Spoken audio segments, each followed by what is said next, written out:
گاؤں میں اسی پشاور کے طرز پہ حملہ ہوتا ہے جس میں ہمارے پولیس کے CTD کے اہلکاروں کو نشانہ بنایا جاتا ہے۔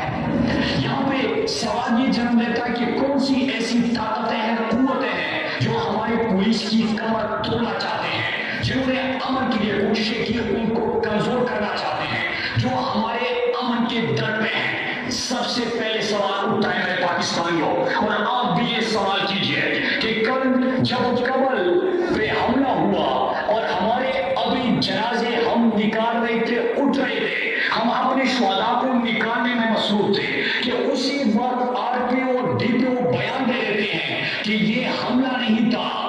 یہ اٹیک نہیں تھا، بلکہ یہ شارٹ سرکٹ سے ہوا۔